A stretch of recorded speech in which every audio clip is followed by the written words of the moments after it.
Olá a todo mundo, estamos iniciando mais uma aula de Cálculo Diferencial Integral 2, onde falaremos um pouco sobre funções de duas variáveis, seus gráficos e curvas de nível.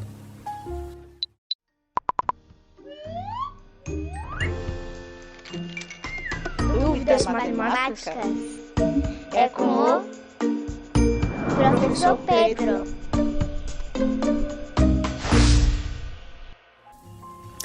Uma função de duas variáveis é uma regra que associa cada ordenada de números reais, x e y, de um conjunto a um único número real, z. Esse par ordenado de números reais nós chamamos de domínio da função e o número associado a esse par, o z aqui, nós podemos chamar os seus valores de contradomínio da função. Então, uma função em duas variáveis irá sempre relacionar um conjunto de pares ordenados no R2, ou seja, esse x e esse y aqui são números reais, a um conjunto nos números reais. Então, nós podemos dizer que o domínio de uma função de duas variáveis é um plano, e a sua imagem aqui vai ser uma reta real. Veremos que o domínio de uma função de duas variáveis pode ser todo o R2 ou parte dele. Então, uma função de duas variáveis, ela associa através de uma fórmula esse conjunto R2 aqui, de onde eu tenho o meu x e o meu y valores reais, a um único valor z real. Dessa forma, para cada valor desse x e desse y aqui, eu obtenho um único valor z aqui, ou seja, para cada valor do meu x e do meu y, eu obtenho um trio ordenado x, y e z. Sendo z aqui uma função de x e y, esse trio ordenado sempre vai ser da forma x, y e f de x, y. Então, com essa ideia aqui de função de duas variáveis, nós já podemos falar sobre gráfico de funções de duas variáveis, que inclusive irá nos ajudar a entender melhor essa definição de função em duas variáveis. Então, digamos que essa parte cinza aqui seja o meu plano xy. Então, eu vou estar variando esse valor aqui no meu plano infinitamente por onde eu quiser e, de acordo com uma certa fórmula, eu obterei valores de z aqui, que está sendo representado por essa reta aqui, e com isso eu vou criar triplas ordenadas que vão me dar pontos aqui no espaço, formando uma superfície. Então, eu estou variando aqui o meu domínio, que é o plano xy, e estou obtendo valores aqui de z. Então, esses pontos que estão sendo representados aqui no espaço, eles são obtidos pela tripla ordenada x, y, z, né, que estão me dando aqui esses pontos no espaço. E o meu z ele está obedecendo a uma equação, que nesse caso aqui é de um paraboloide elíptico. Certo? Então, se eu variar infinitamente o meu domínio aqui, todo ele aqui, eu vou formar a minha superfície aqui através dos infinitos pontos que vêm do trio ordenado x, y, z, formando o meu paraboloide. Então, essa é a ideia, né, de gráfico de função de duas variáveis, que também serviu aqui para nós termos uma ideia de como funciona uma função em duas variáveis. Então, como exemplo aqui, vamos considerar a função de um domínio que vai ser sempre pertencente ao R2 nos reais, dada pela fórmula f de xy igual a raiz de x mais y mais 1 sobre x menos 1. Então, a partir dessa fórmula aqui, nós podemos perguntar quem será esse domínio aqui pertencente ao R2. Então, observa o seguinte, ó, dessa equação aqui, nós temos duas restrições. Né? A mais simples e mais direta aqui é que esse denominador aqui ele não pode ser zero, porque nesse caso nós temos uma indeterminação matemática. Então a primeira restrição aqui é que x menos 1 deve ser diferente de zero. Então com isso aqui nós temos que x deve ser diferente de 1. Então minha função não está definida para a reta x igual a 1. A segunda restrição é em relação a essa raiz aqui, porque como nós trabalhamos apenas nos números reais, esse radicando aqui ele não pode ser menor do que zero. Então, o x mais y mais 1 aqui, ele só pode ser maior ou igual do que zero, nunca menor do que zero. Então, se nós formos isolar esse y aqui e deixar ele em função de x, ele vai ter que ser sempre maior ou igual do que menos x menos 1. No caso em que ele for menor do que isso aqui, nós não teremos números reais, então essa função não vai estar definida aqui para valores de y menor do que menos x menos 1.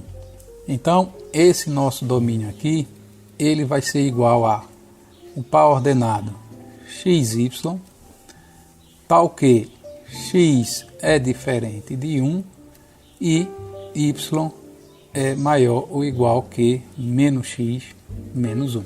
Esse é o domínio dessa nossa função. Representando graficamente, nós temos aqui a reta menos x menos 1.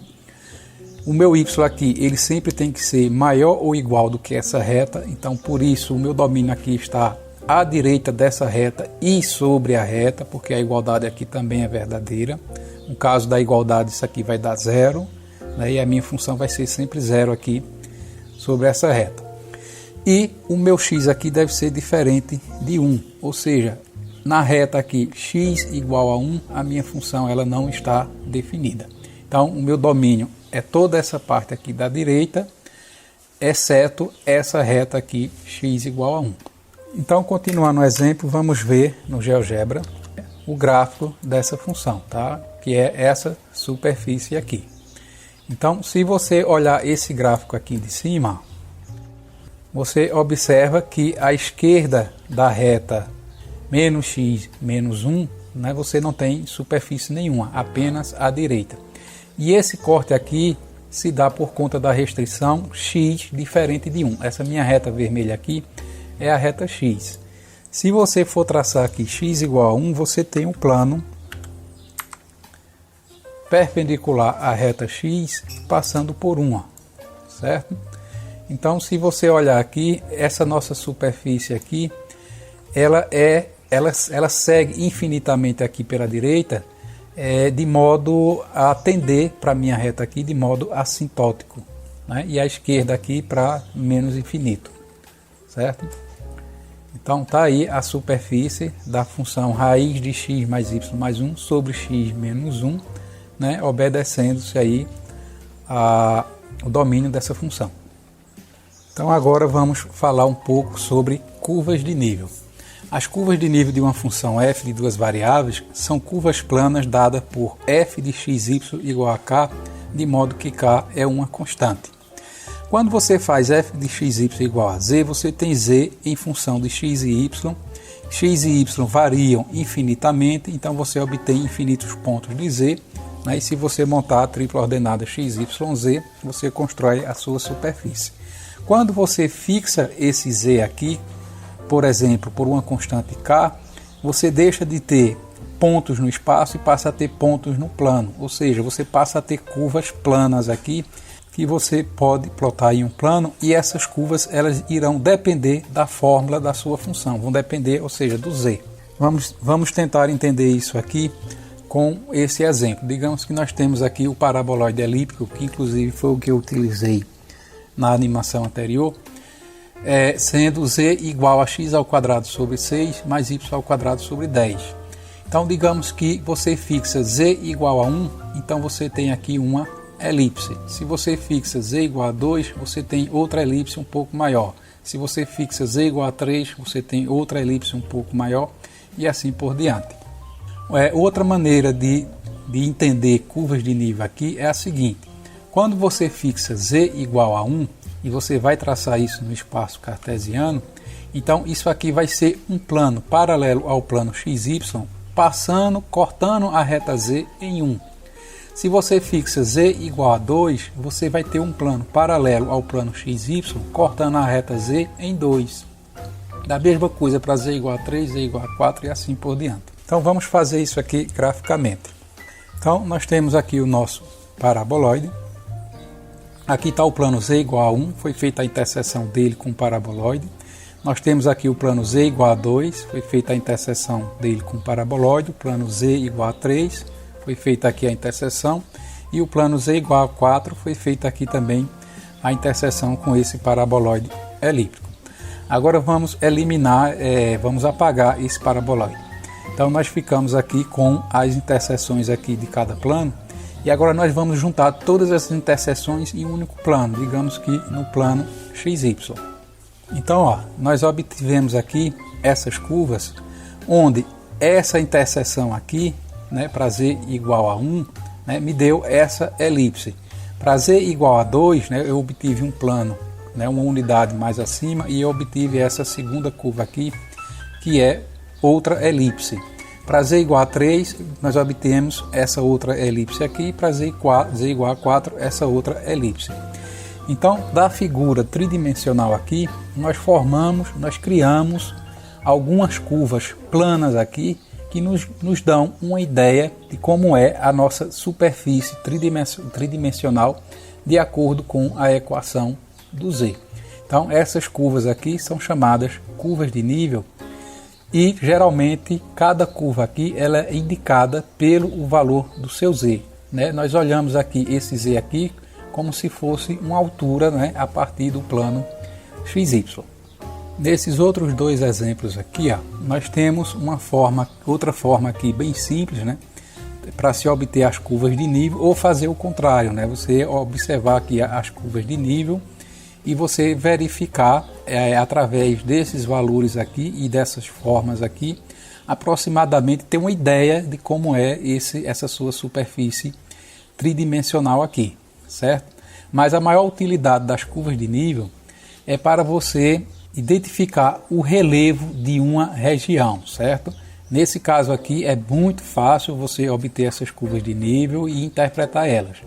Nesse caso aqui, você tem as curvas de nível de uma região, de uma região real, né, onde você pode observar aqui cada linha dessa aqui que está relacionada a uma única altura, certo? Nesse caso aqui, as linhas mais de dentro, ó, elas vão aumentando aqui a sua altura. Então, provavelmente aqui, essas curvas de nível, elas têm aqui no centro uma montanha, uma colina, alguma coisa desse tipo.